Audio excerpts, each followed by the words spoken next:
In other words, our troops were completely at the enemy's mercy within the first 5 minutes of warfare. It didn't matter if us breaking down an hour later. The first 5 minutes, we were at a horrible disadvantage. 3/4 of the radios and the commanders were shot and killed in a matter of minutes. You're listening to pre-recorded interviews with World War II veteran and Dieppe survivor George Marchant. I'm Wynton Marchant, his youngest son. Of 147 men in his regiment, Dad was one of 7 that came home. By the end of this tape, you will have probably discovered far more about my father than the war itself. The real George Marchant inadvertently spills over and bleeds through the pages of this story. Growing up, we were sheltered from the ugly dynamics of battle itself. Ironically, I was showered with exhortations rooted in Dad's military background. I remember stepping out of the house with my cuffs half rolled up, and Dad gently saying 1 inch above the elbows is what I was taught. If I grumbled at the dinner table, he would remind me how grateful he was to share a loaf of moldy old bread in the battlefield. It wasn't until high school my father actually spoke of his experience at Dieppe, and it was during an interview that took place in our living room. Years later, he granted one last audience to a local historian. My name is Shayla Howell. I'm interviewing George Marchant. Excuse me. It's January the 22nd, 2010 at 10 a.m. We are in Amherstburg, Ontario. So Mr. Marchant, can you please introduce yourself, tell us your name and where and when you were born? I was born in Fleet, Hants, England in 1921, August. Now, we have a whole box of tissue here, should you need it. But if we could try and keep the rustling of the tissue down, Okay, will do. that would be great. Will do. Terrific. Okay, well, let's start at the very beginning. Can you tell me about your decision to enlist? Well, it was in the militia, so it was expected of me to be active, to become active. So there was no question. Why were you in the militia? Because I'm an Englishman, and I've always loved our country, both Canada and Britain. And I feel an obligation to this nation. It's given us everything. So you signed up. How did you find boot camp? Well, I wasn't in boot camp for a long time, so I can't honestly say I found it especially arduous. But I enjoyed it because I was getting to know my comrades, and everything was new. It was an adventure, no question about that. Every day offered a little opportunity to be a somebody. Smart Alec was the name of the game in those days. But really getting to know what to do and doing it properly took all my time. You have a unique position amongst veterans that we've talked to in that you were a very early joiner. You were there right off the top. Can you tell me a little bit, can you recall when you heard that war had broken out? So September... Well, my background is unusual. I was in England just before the war broke out. I was living in England, working in England. And my father was a First World War veteran, and he was severely wounded in the First World War.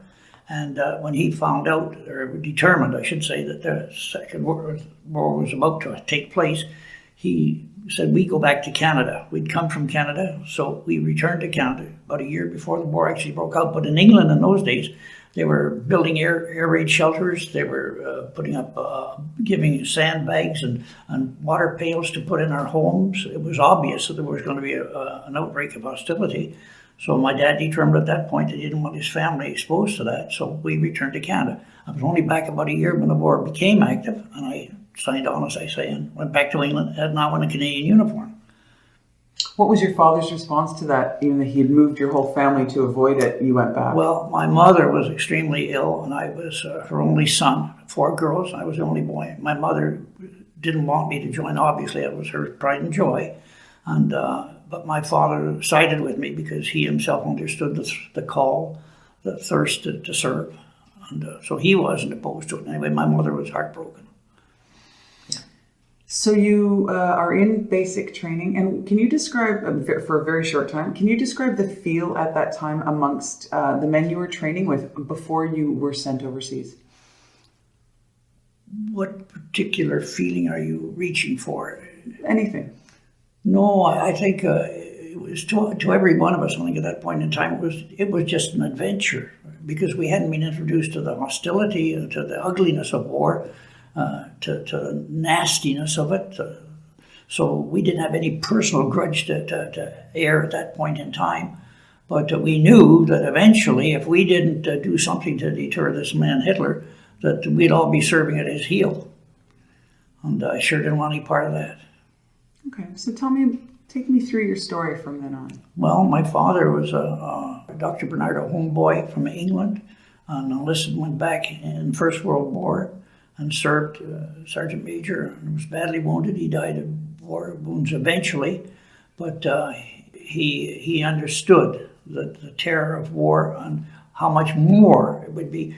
Worse than the war is slavery, and to be a captive in a captive nation is not a good thing. As a matter of fact, it's probably about the ugliest thing could happen to a person. So my dad said we'll do everything we can to deter this enemy, and he served his stretch, and it was my turn to serve my stretch. So we did it with a clean heart. We didn't do it to be somebody or anything. It was just a matter we loved our country, and we do love Canada. We do love England. I'm very proud of England. And I don't think Britain gets enough credit in this war. I really don't. I went as a Canadian in Canadian uniform. No one knew I was British. So I'm incognito, really. And I'm traveling in England in a Canadian Army uniform. But people treat me as a Canadian. They don't realize I'm actually an Englishman in their country. And but they treated me with such kindness. Everywhere I went, I can't explain, I can't describe the kindness, the hospitality that I was given, the generosity. People saved their food coupons. They did everything they possibly could to make our stay there as good as possible. So I only have gratitude, I recall. Okay, so the next step is then you're now going to make the voyage over. Was there anything in particular that you want to talk about in terms of the voyage over from? Well, the only thing, I went in the advance party, and I went on the steamship Europa. It was captured from the Germans, the outbreak of war, and there were still women stewardesses on board, if you can believe that. Doesn't sound possible, but there were women stewardesses on board, still working there. I think there were about 13 of us on that big ocean liner, that motor ship Europa. But it was the command ship. It was the Commodore's boat for the convoy. We were the central ship for the convoy. It was the biggest vessel. I was on the high seas at Dunkirk time. Actually, we saw the remains of vessels that had been sunk just ahead of us, floating chickens in crates. I can remember looking over the side, seeing chickens in crates floating by. So I knew the U-boats had been just ahead of us. And we were seeing the remnants of the British forces coming back to England. So we landed in Liverpool.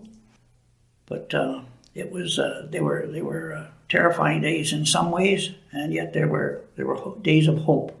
We could see everywhere we looked. We could see people that had the same determination that we had to succeed. It wasn't a case of wanting to succeed. We had to succeed. What was your role going over? Can you tell me more about this advance party? You were with the Essex Scottish? Yes, I was with the Essex. I went over with Captain Turnbull. He was our adjutant. And I went over, actually, this is Batman, to get me over in England. They wanted me ahead of the troops. So I was taken on as Captain Turnbull's Batman. That got me to England in a hurry. And I was the only one from our regiment that went. So I went by myself, so to speak, with the exception of Captain Turnbull. Okay, so then once you arrived, can you tell me how things unfolded for you after that? Well, when we arrived in Liverpool, of course, things were mayhem because of the Dunkirk evacuation. Everything was up in the air. And I went to Aldershot. That's where they shipped me. That's where most of the Canadian troops went. To Maida Barracks, I can remember that very clearly. I was the only one there from our regiment at that point in time. Kind of strange to be in a barracks by yourself. But I was. Continue. Well, I got an initiation to air raids at an early date because the very day we were there were air raids in the Aldershot area. Not of any great significance, but the Germans were feeling us out. And after, I think probably about 6 to 8 weeks later, before our regiment came over, I have trouble with dates, and joined us. But I considered myself already experienced, because coming from England, I was familiar with the currency, the language, the customs of the people. I didn't feel I was in a strange land, so to speak. So I had an advantage that others didn't have. Our regiment, when they joined us, from that point on, I was enveloped with the Canadian Army, because that was my unit. That's what we were so proud of. And then what did your position, did you remain a batman, or what did your position? No. I only remained a batman just long enough to get me to England. That was to get me there, the title to convey me over there. Once I was there, I went to I took a sanitation course. I went for medical reasons, to take courses in medical service for the infantry. And I went to a place called Cove, where I took courses in sanitation and hygiene, part of the medical business. And that gave me some training before our regiment actually joined us in England. I felt kind of strange in some ways, being there by myself and representing the Canadian Army, because there were very few of us there at that point in time. We were newcomers. But again, we were welcomed with open arms everywhere we went. People were so kind. Did you know you had signed up and chose, you knew in advance that you wanted to be in medical? Yes, I did. When I was in the infantry before the war, the militia, I should say, I was in the medical section then. So I just transferred right over. My doctor, Dr. Bruce Huff, was a captain, and he came active service, and I stayed with him and went in as active service stretcher bearer with him. Okay. Yeah. So then your regiment joins you, you've now taken your sanitation courses. Right. Take me forward from there. Well, from that point on, of course, it was just regular military training for us, equip us for the task at hand, and familiarizing us with the fact that we had much to learn. We thought we knew it all, and we knew very little about anything. But we found it, I think I would have to say, we found it intriguing. We found it thrilling to a great extent. It wasn't fearsome in any way at that point in time. We hadn't seen the damage that could happen. Later we did, but not at that point. We enjoyed our days in England, I think I can honestly say, for the most part. They were severe as time went on. The training got more strenuous and more taxing. And that eventually became our downfall, because we became so restless that we insisted on getting into action. And we were difficult to keep in hand. I'm pretty sure of that. How would you characterize your regiment, the men you served with? Wonderful men. Oh, tremendous men. Most of them were young like myself, and we were pretty kids for the most part. But they were great fellows. When I think back now, some of the lads that we left buried over there, people say, well, you brave fellows to come back. No, the story is that the brave ones stayed there. They stayed there. Okay, so how long were you? Take me into. So you have your training. I guess here's the question: what do you remember most from your time training in England? Well, routine was the name of the game, really. What we did 7 days a week, we did 30 days of the month. It became monotonous, there's no question about that, but we had to go through it because we had to be hardened up, as they use the words, hardening exercises. We found that discipline was the name of the game too. We had to learn what discipline really meant. And so actually I can't say that we were treated any different from all the others. We were all in the same camp, doing the same thing for the same purpose. We had, for the most part, we had plenty of support. Our officers were great men. What can you tell me about, so your regiment then eventually does get called into action? Yeah. Can you talk to me about that? Well, Dieppe was the one that everybody refers to for the Essex Scottish. Dieppe was the big occasion. I was fortunate enough to go there and come back from that. It was not a good event at all. But people blame the Army for that, or blame the officers in control, the high command.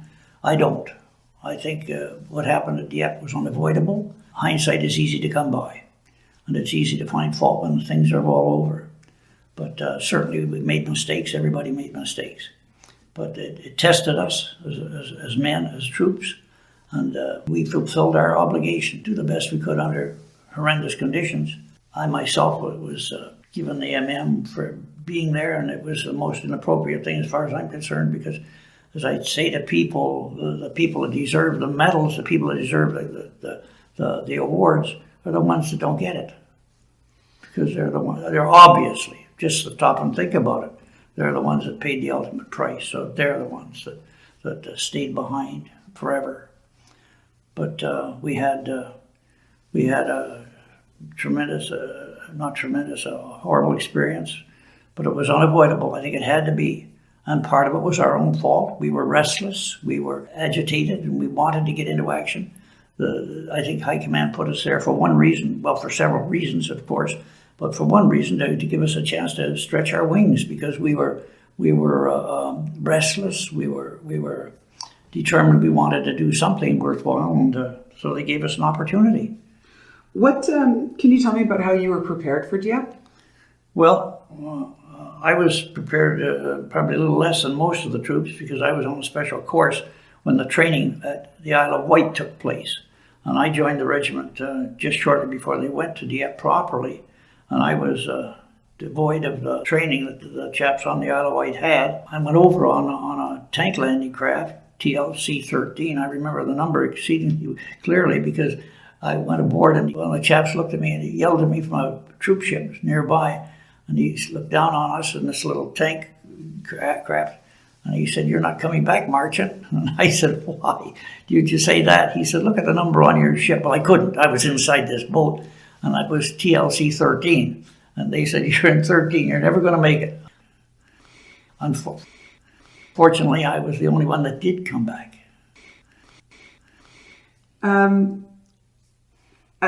You are the first stretcher bearer I've actually spoken to from this particular conflict, and I'd be interested to know. That's a very, very challenging job, obviously, very, very difficult position to have. How did you operate in that position? Did you have a philosophy to it, or how did you approach the task? No. Just a matter of survival. It's just a matter of survival. You do what you have to do for those that are suffering the most, to the limited extent that you can do anything. A chap right off the bat that lost his right leg. It was the first casualty I laid hands on, was a man whose leg was blown off. But you can only do so much. You're not a miracle worker. You have Band-Aids and dressings, that's about all you can work. They're very limited. And of course you have the morphine that you give to help comfort the pains, the shock system. But other than that, there's a lot you can do. You manhandle them as best you can to get them out of fire, the danger, but that's about the best you can do. As we transition into Dad's first interview, you'll find a much younger George Marchant and get a front row seat as Dad repeatedly moves from the frying pan into the fire. However, you'll also find the recording quality extremely low. You'll miss the wetness in his eyes and the heaviness of heart. This segment of tape required some editing, but strictly for expediency's sake, rest assured its integrity remains uncompromised. We pick up at the Battle of Dieppe itself. As we approached the beach, it was just about dawn. I mean by that, the sky was just turning slightly blue from black, and we could just barely make out the cliffs, because our target was to take the cliffs, or to land at the foot of the cliffs, which would actually be the south side or the right flank of Dieppe proper. The town itself sort of laid in a valley. The cliffs to the right, at the foot of which we were to land, were actually quite high and sheer. Of course, this gave the enemy an ideal parapet from which to shoot. They had elevation, they had excellent coverage, and the advantages were entirely theirs, because you can appreciate that troops penned up in small boats, and these small boats are slow moving, obviously, because they're all flat nosed, so that the front came down like a ramp or landing. They didn't move that fast, and especially as you approach the beach, in order that they can leave the beach, they can't ram them too far up on the beach. So the last eighth of a mile is rather slow and tedious, frankly, it's a very nerve-wracking experience because you're the sitting duck. You're unable to move. You can't hide yourself. A boat can go nowhere. And an enemy who's perched over your head with fixed gun position. So at this point, you realize that your life just hangs in the balance. And the safety of the landing is in jeopardy. And in our particular instance, the tank landing craft, which, as I say, carried 3 Churchill tanks, which were in those days a very powerful and a very potent weapon to have, we thought we were in good company, so to speak. But lo and behold, the enemy focused all of his rather heavy equipment, I mean by that the larger firepower, on the tank landing craft. The infantry the assault landing craft, which carried just the troops, so to speak, they were secondary targets. The main targets were obviously those carrying the most destructive weapons, which would be the tanks. Frankly, it was catastrophic. You know, as we approach the beach, they start to lower this ramp so that when the boat actually hits, that thing is down and you go. As they lower that, you can appreciate that this ramp or front of the boat, whatever you want to call it, the front wall, if you can put it that way, is a very heavy piece of equipment. And it takes several minutes to winch this thing down and raise it. The fact that it would support 40-ton tanks tells you that it's heavy ramp. So they start lowering this thing. Well, this means you're more vulnerable than ever. Now you're approaching the enemy with your mouth open. You've got nothing to hide behind. And they were firing down on us. And they were firing tracers. We could actually see these things coming at us, just like little lights. So here coming at you are these little lights that seem to come so slow to start with, but as they get near you, oh, they come with the speed of light, and they're past either that or they explode at you. At the same time, the vessel, the tank landing craft, carries 2 what is referred to as Oerlikon guns, or an anti-aircraft gun. And there were 2 of these, one on either side, and of course they're manned by the Navy, the British Navy. They sort of swing into a saddle. They sort of harness themselves and they swing them like a cradle. They swing right out over the side of the boat as they were aiming up at the cliffs, and trying to pick up the German gunners. And the only way they could find them was trying to trace the tracers back. You could see the angle or the area they came from. So we were also firing tracers. The Oerlikon guns were firing tracers. So the Oerlikon guns are firing the tracers. Slowly they seem to go out and curve into the cliffs, you know. So slow. My, they're traveling at 3,000 feet a second or something, if you can picture that. And the enemies are coming at you. And you know, if I had to ever pay a compliment to the bravery of men, it would be to those men. I told the British authorities this, and I'd tell it again. The Oerlikon gunners, the 2 British naval fellows, climbed into their harness and they tried to return the fire. And they no sooner opened up than Jerry let them have it. They hit first one gun, and then they hit the other gun. They didn't knock the guns out, but they sure knocked the gunners out. Those poor fellows, they just went to pieces. And they, as fast, and I saw them change, I saw each gunner change places 3 or 4 times. And as fast as they shot those men out of those seats, somebody would pull the remains out and jump in the seat again. Without any word of command, without any instruction, without any exhortation, without a word. Now that's the truth. Now you've got to see it to believe it. My blood ran cold. But as fast as these Oerlikon gunners climbed in, Jerry would knock them out till finally the guns themselves were inoperable. The belts or the drums were jammed and the guns wouldn't swivel, and that was the end of it. So we were sitting ducks from that point. We couldn't even fire a shot. Anyway, I would venture to say we were some 300 to 400 yards offshore when Jerry slammed, I imagine it would be an 88 missile, hit the front of the tank landing craft. They couldn't either raise it nor lower it. And it jammed the ramp, and it was in a half-down position. The first tank tried to ram the down because it couldn't see. We still weren't on shore.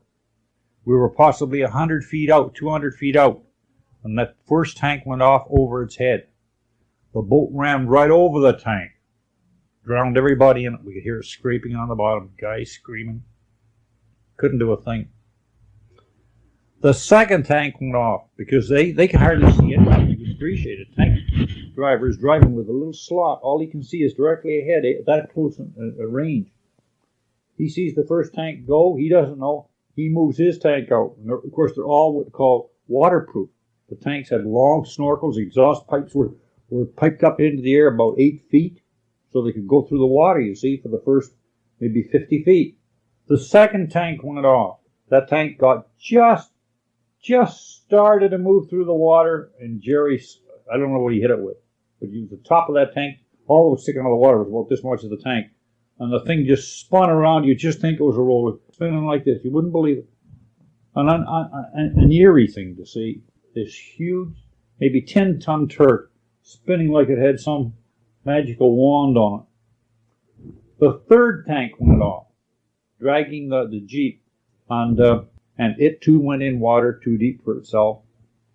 It dragged the Jeep in, and that was the end of the Jeep because it went in way too deep.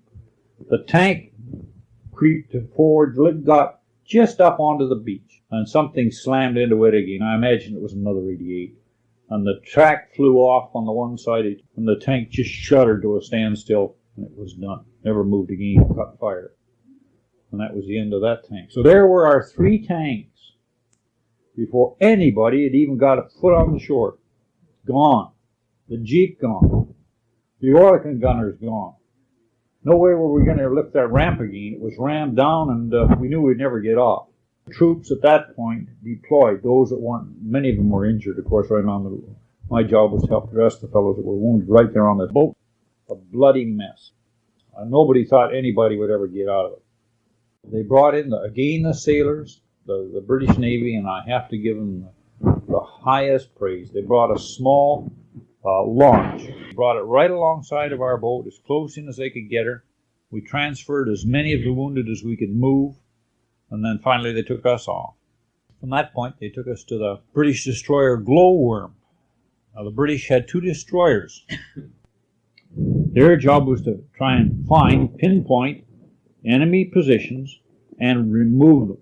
Back of these cliffs, some maybe half a mile, were some huge howitzer positions. Now, that's a gun that fires what's called a high projector. It doesn't shoot a missile this way, it lobs it. Mortars can go a tremendous distance, but more than that, they can fire over for example, they can fire over a mountain. An ordinary gun has to fire a straight trajectory. They have to be able to see you and shoot you. But mortars, no. A mortar bomb will go right up into the clouds and come down because they're lobbed. So by setting the gun, they can pick out any position they want. So all they have to have on the cliffs are spotters. So the spotter says, fire position 7. Position 7 says this and this and this. They set the gun, and they don't have to even see the target. They know they're going to hit it. Anyway, so this meant that the German gunners could hit us literally blind. As long as they knew where we were at, they knew they could set their guns and strike us. And the destroyer that I was taken to, the small boat that came ashore and took us off, took us back to the destroyer Glowworm. And this was one of the most frightening things that ever happened to me. As I was approaching that destroyer, by the way, the destroyer, because it was under attack from these German guns, big guns, they couldn't stop. They were speeding, literally speeding up and down the shore, only about a half a mile off, which is awful close for a destroyer. Anyway, as we approached the destroyer, they heaved a rope to us to pull us in tight, and to hold us there as they moved. The boat was underway, as they call it, and moving. They threw a sort of Jacob's ladder, which is a rope ladder over the side. In any case, as we started up this Jacob's ladder, they fired a broadside gun that rained right over our heads. And I was facing the muzzle of a piece of artillery, which is strictly a no-no. I'm telling you, if I ever died, it was then. I thought my head had been blown right off. I really did. You can't explain it. What a terrifying experience. You can picture the flame. I don't know if you've never seen a gun. You never stood next to a big gun, you wouldn't know. You say it's ear-shattering, that's mild. To say it's devastating, that's an understatement of the year. It's literally shattering. And that gun, when those two guns went off, whoa! I think it must have taken me 15 minutes to gain my conscience as I lived through it, you know. And that was only the start of a very trying afternoon, I'll tell you. Because it was, by this time, it would probably be about 9 o'clock in the morning, 10 o'clock in the morning when I got aboard her. And all day that destroyer stayed back and forth at the beach, the two of them, zigzagging. The Germans, by this time, had some planes out. They brought in some planes from the distant airfields, and they were trying to strap and bomb the destroyers. It was the destroyers they were after because they were the only thing that was really giving the Jerry any trouble. The troops they didn't have to worry about. They had them pinned up on the beach. But these destroyers were really giving them problems. And they were determined to get them. And they had the Stukas out, which are dive bombers. And they took us fellows. I was wounded. They put us below deck at the stern of the boat, just about where we came aboard. We went right down below deck. We were all pretty badly shaken up, and bloody and whatnot. And we were right beside the aft magazine, where they were handing the shells up. So all day we sat there. We didn't handle the shells, they did, but the fellows talked, and they were trying to assure us that, oh, it's not going as bad as you think it is. You know, it just sounds bad from here. But if you can imagine sitting in a tin can destroyer, because destroyers aren't heavy, they're like battleships.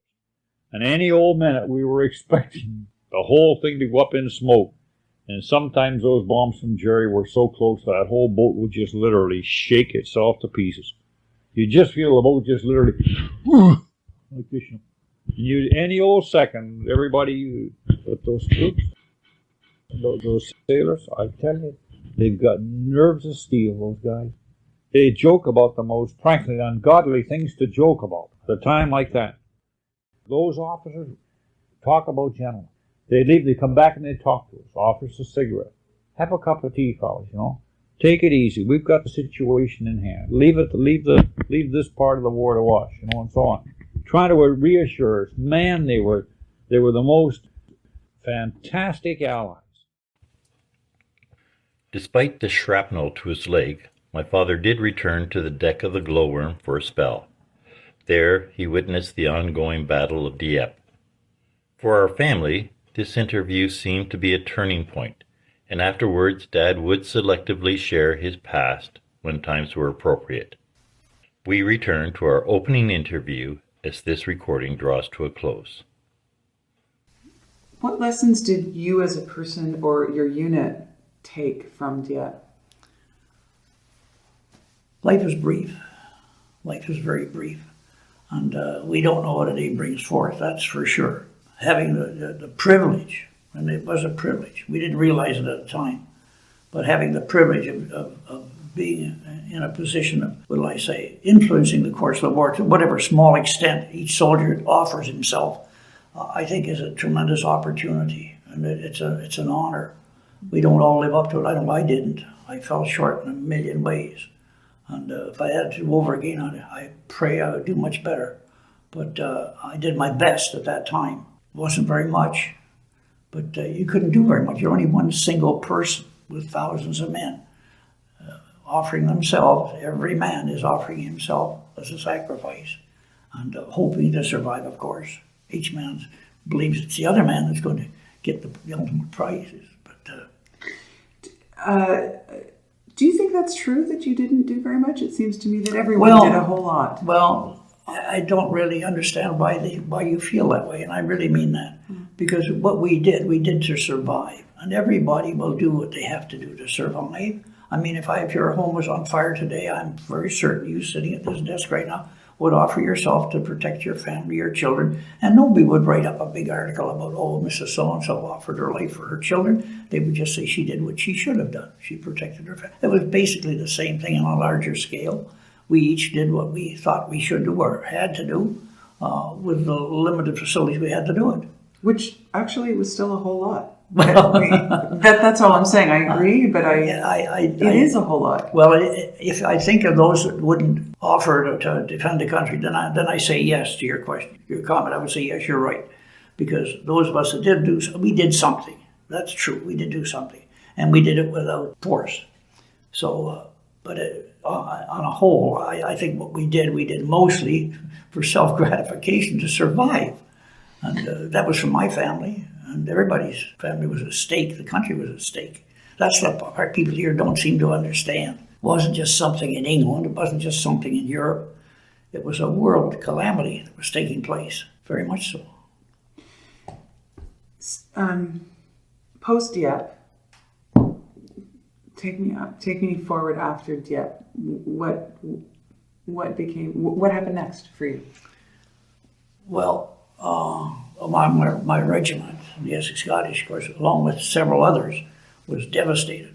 There was only a few of us left. So our regiment had to be totally rebuilt.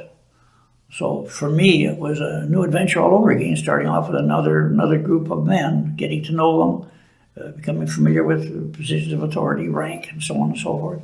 And then training all over again with new men from Canada reinforcing us, filling our ranks that were devastated. It was a new adventure for me, actually, from Dieppe on, because a lot of men I were soldiering, and now before I knew like my right hand, now I don't even know who they are. I don't even know their name or their position in the army or anything. So we started all over second time around, so to speak. And that kept us busy. And of course, we weren't there that long before D-Day came on, and we were away for the final course. Have you I'm sure you've had opportunity or occasion to speak with D-Day veterans as well. I wondered, is there a special relationship between Dieppe vets and D-Day vets? Not that I could actually pinpoint as such. When you're a veteran, you're a veteran. And when you're in service, you're in service. And it didn't matter to me whether the man was from the Essex Scottish or Royal Hamilton Light Infantry or the Calgary Highlanders or wherever they were from. That was my buddy. He was on my side. He was one of my friends, and I would depend on him for my life, and he would have to depend on me for his life when that time came. But as far as saying I singled him out as a special person, no, I can't say that. Those people that went in after us were just as important as the ones that went ahead of us. We all had a job to do, and hopefully we did to the best of our ability. We are wrapping up, coming close to the time that we have to wrap up, but I want to make sure, I could spend all day with you, I really could. I want to make sure that you have had a chance to talk about what you wanted to talk about. So I know so far down the line and so many years down the line, but I wonder what are some of the memories that you find yourself still reflecting upon today? Well, the thing comes to my mind is the fact that the people, the citizenry of Britain, suffered far more than we ever understood. They have to give their children. They were shipped all over the world to protect them. They were taken away from their homes. The home, my mother's family, 4 girls and 1 boy. The boy was a sergeant in the Grenadier Guards. He was shot the first day he went in the field. And the 4 girls were married and went around the world. My mother being one of them, came to Canada. So of a family of 5, 1 was left. And so that was typical British life, what happened to the family. 4 out of 5 were gone forever. And that's the price they paid. We didn't have that in Canada, thank goodness. I think that as far as what did I learn out of it? If I learned anything out of it, I learned to be grateful. And the smallest man could be the biggest friend in the world.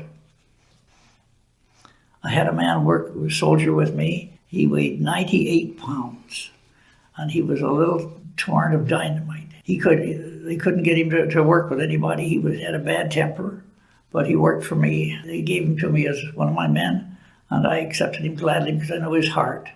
And that man was one of the greatest soldiers I ever knew. He got an award from General Montgomery for bravery in the field, and that man saved more lives than I would ever dare to contemplate.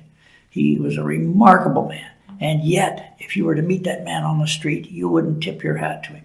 He looked unkept, he looked unclean, he looked disheveled somehow. He just didn't look like a gentleman, so to speak, but he was sure a man in the field. He was a great soldier. a great soldier, one you could depend on. But he didn't look it, but he was. And so I learned that the smallest man could be a great man under the right circumstances. You were given an opportunity. Thank you so much for sharing your time and your memories with us today. I have to tell you, it's really an honor to talk to you. So thank you very much for that. Thank you. Is there anything that I didn't get a chance to ask you that you wanted to mention? Nothing especially, except that I think each one of us should learn to be more grateful for freedom. I think freedom is one of the greatest gifts that God gave us. And if we lose it, we've lost everything worthwhile. I really believe freedom is worth every price.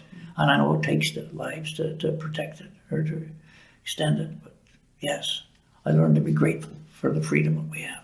I don't take it for granted, not for a day. Because I honestly think the enemy is always at the door. If we let our guard down, so to speak, if we take things for granted and don't count our blessings, then I honestly think that we could lose our freedom, even today. Thank you for that, sir. Thank you very much. As we draw to a close, my father's last words resonate with an eerie Orwellian undertone. He was always vigilant for freedom and the well-being of mankind.